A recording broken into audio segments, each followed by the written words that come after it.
આણંદમાં અકસ્માતના કારણે મોત નીપજ્યા છે। વિગતો મળી રહી છે આણંદ ખાતેથી। આણંદમાં ગમખ્વાર અકસ્માત સર્જાયો છે અને 6 લોકોના મોત નીપજ્યા છે। અકસ્માતમાં ટ્રક અને લક્ઝરી વચ્ચે અકસ્માત સર્જાયો હતો, જેમાં 6 લોકોના મોત થયા છે। અમદાવાદ વડોદરા હાઈવે પર આ અકસ્માત સર્જાયો છે। વિગતો મળી રહી છે આણંદના ચીખોદરા નજીક આ ઘટના બની છે, જેમાં 6 લોકોના કરુણ મોત નીપજ્યા છે। અકસ્માતમાં 6 લોકોના મોત થયા છે, તો 10 થી પણ વધારે લોકો હાલ સારવાર હેઠળ છે। 10 થી પણ વધારે લોકો ઈજાગ્રસ્ત થયા છે, ત્યારે ઈજાગ્રસ્ત અને મૃતક રાજસ્થાનના વતની છે। વિગતો મળી રહી છે ફાયર અને પોલીસને જાણ કરવામાં આવી હતી સમગ્ર મામલે અને તેઓ ઘટના સ્થળે દોડી આવ્યા હતા।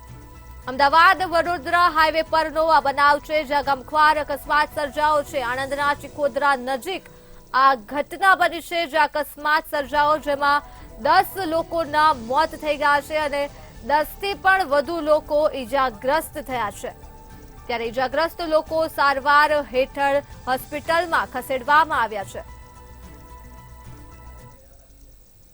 અમદાવાદ વડોદરા એક્સપ્રેસ હાઈવે પર આજે વહેલી સવારે અમદાવાદ તરફ જતા મહારાષ્ટ્રથી રાજસ્થાન જઈ રહેલી એક લક્ઝરી બસનું ટાયર ફાટવાની ઘટના પ્રકાશમાં આવી।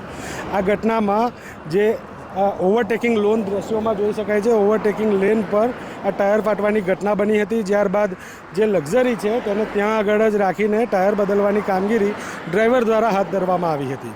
જે પ્રમાણે આ જેક છે તે જોઈ શકાય છે, જેક મૂકીને બસનું ટાયર બદલવાની કામગીરી ચાલી રહી હતી। ત્યાં એકાએક કાર્ડ બનેલી આવેલી એક ટ્રકે આ બસને અડફેટે લીધી। બસમાંથી પેસેન્જર જે ઉતરીને બસની આગળની સાઈડે બેઠા હતા તે પેસેન્જરો પર બસ ચડી વળી હતી અને જેના કારણે આ 6 જેટલા લોકોએ પોતાના જીવથી હાથ ધોવો પડ્યો હતો અને ત્યારે 8 થી વધુ લોકો ઈજાગ્રસ્ત હોવાનું સામે આવ્યું છે।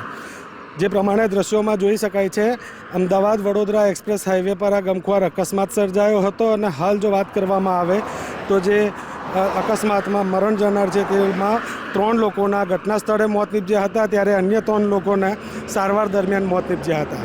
ઈજાગ્રસ્તોને હાલ વિવિધ હોસ્પિટલોમાં રાખવામાં આવ્યા છે અને તમામ જે મૃતકો છે તેમના પોસ્ટમોર્ટમ અર્થેની કાર્યવાહી હાથ ધરવામાં આવી રહી છે। સમગ્ર મામલાની જાણ થતાં આણંદની ફાયર અને 108 તેમજ પોલીસની ટીમ ઘટના સ્થળે પહોંચી હતી અને સમગ્ર જે બનાવ છે તેને કાબૂમાં લેવા માટે તજવીજ હાથ ધરવામાં આવી હતી, તેમજ રેસ્ક્યુ ઓપરેશન હાથ ધરવામાં આવ્યું હતું। સપન પટેલ, મંતવ્ય ન્યૂઝ, આણંદ।